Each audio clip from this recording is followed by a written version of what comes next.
das bilibili gaya ola acı kambiye.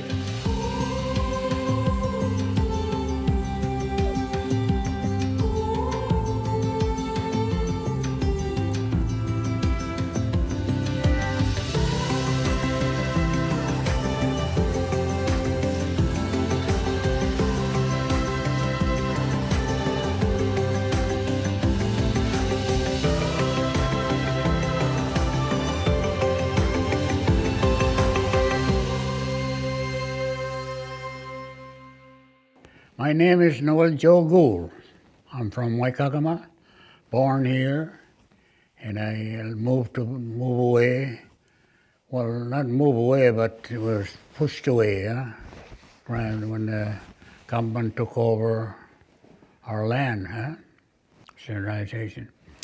There was no reserve here, no reserve in Nyanza, nothing. Only one person was here, was John Sam. Only one person lived here in the church. And every Sunday he puts a Bible in his hand and he goes to pray in the church all by himself. And he kept the church going, huh? And that's what all of that people see this. He's tough enough, we'll all go to church. And the people start coming in, come back from Eskasoni. Because Eskasoni Reserve was centralization, they call it, and it's put all Indians in one area and you fenced them, like that's how I felt anyway. You're in that fence pasture, and the government will tell you, if you get out of that pasture, you're on your own, my buddy. Don't come to us again. That's how I felt anyway. I don't know if anybody else would feel the same. But I didn't like it. I went away, got away with it sometimes. I got married before I got away. So I end up in Maine and end up in New York and exploring, but I didn't have no education. See, that's a problem. But I don't know. I worked in Boston, Maine, potato fields, and I worked in the farm up in Farmington, Maine. Worked there in the farm, milk cows for a couple of years. Then I don't know what I was looking for. I kept moving. Didn't have enough education to know where I'm going. I'm going anyway. I want something better, So I end up in Boston, Foundry, and that's the only place I can see that I can get paid every week, Friday. I can take care of my family there, So I worked there for 27 years, and I learned a lot. And I sandblasting first, and then I learned the payloader. That's the thing I don't want to tell you. I hate to look at them. 2.5 years on that. I hate the payloader, so God's sake. Then I got into a machinery. I worked there 9 years machining. Yeah, that was a good job. Machining is good. Manhole covers, machined them. And 9 years of that. Those days, you could have money every week. That's more than the money. More than a guy gets $10, $12 an hour. But you got a steady job every Saturday. You get paid. I got married before I went to Boston. I had a little baby. Went to Boston. Then I had baby kids there, 2 more kids. I had about 5 kids in Boston. Yeah. Had a good fun. Yeah, we went to Riviera Beach. We go to twin movies. We go to movies at night movies. I remember one time ago, my wife and the kids liked a fancy movie, Last Class. Me and the little boys, Terry and Aggie, want to go watch them. Not on the other side of the movie was Army, yeah. My wife don't like those suits. So we didn't, we did not go to them. So we sneaked into another side, it was double driving. We sitting on a little stump here on a hill, with a microphone. And all of them, flashlight, security guard. Oh, you fellas got a car? I turned around, what did you do with the car?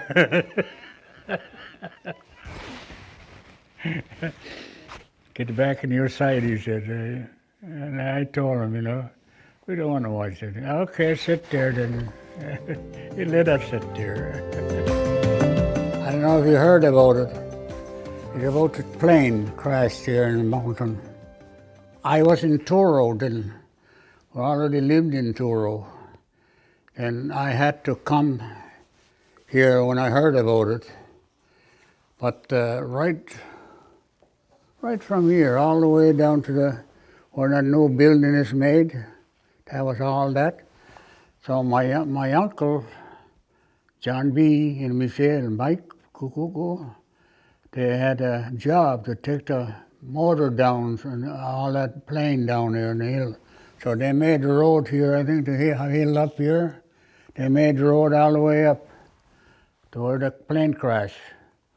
So they took all the motors and everything was from that ship. And it was lined up from here to there, all the way up here. But I got a picture of it somewhere, but there was no cameras those days,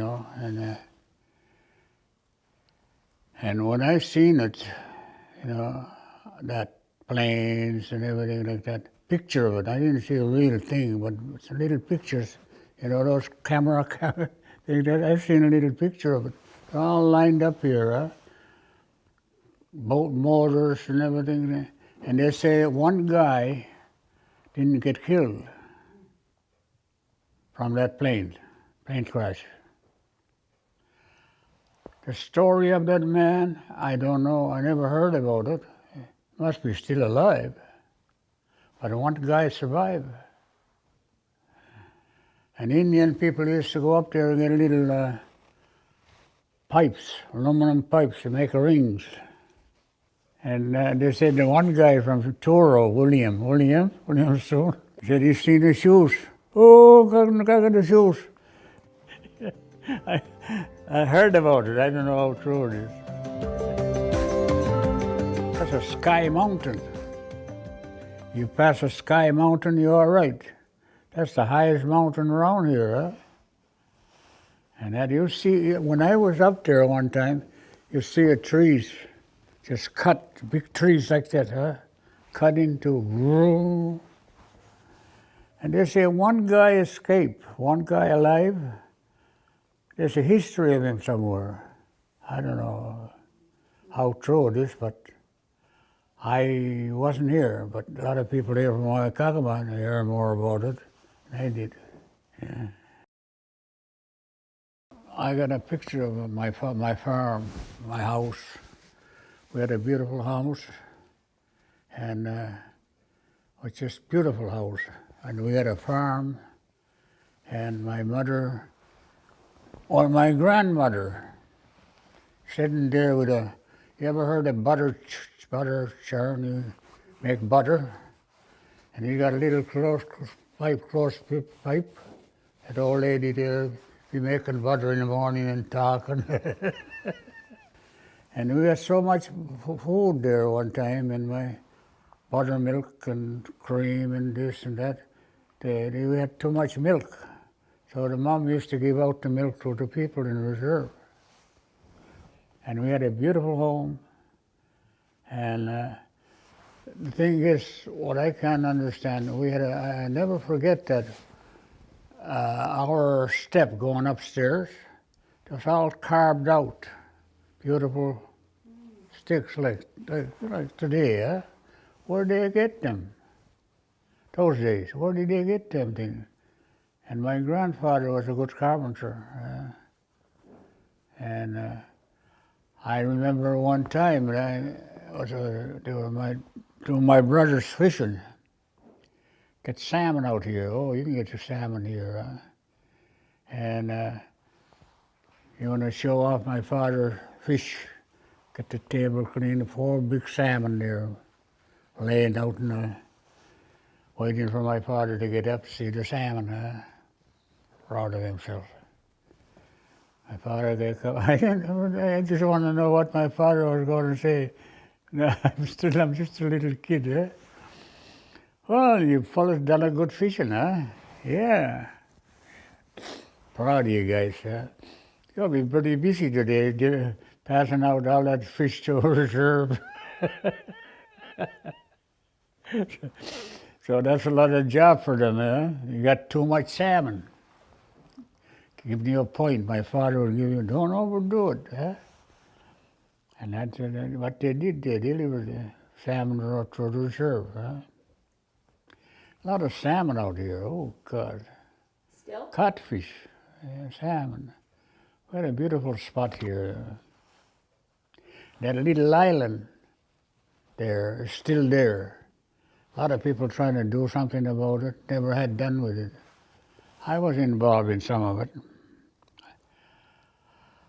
It's a beautiful island, and 2 lakes inside.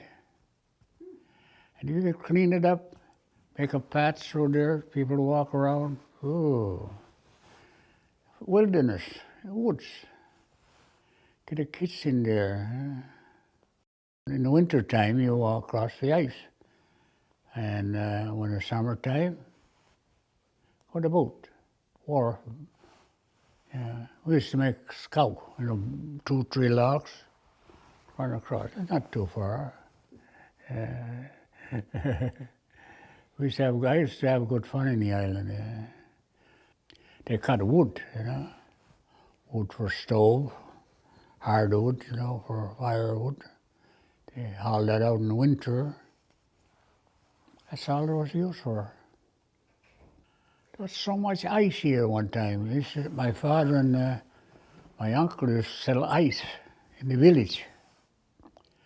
The white people had a little house full of sawdust, and they sell ice, buy ice. It's got to be blue, huh?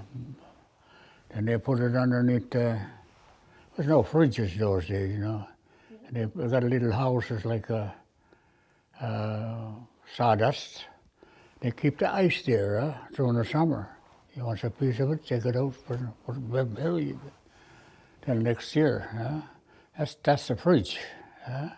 My brother, my father, and John B. used to get it.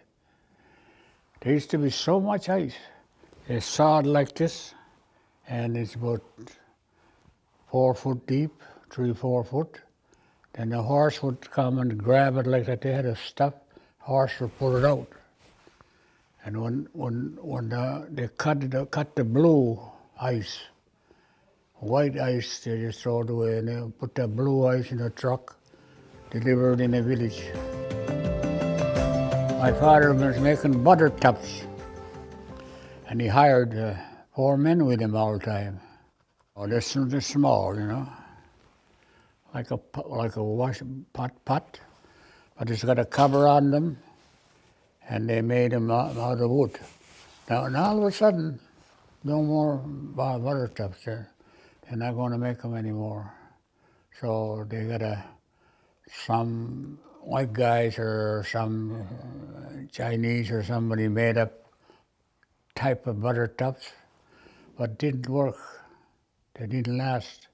So when they go back to the Indian people to make them, all the knives went away, all business gone. They never went back. So now I remember when we were kids, they put things around it like this, and they pile them up, all of us about 6, 7 feet, and they covered it up, and they made a stove there. It's the first time I seen a Quebec eater. And that's the little kids were playing there. Put the fire on. And I don't know how my father and my uncle know when they're dry. They just go like that. No, not ready yet. A little round stovepipe on it. So now we have a basement. Mostly all the houses like that. They have a basement.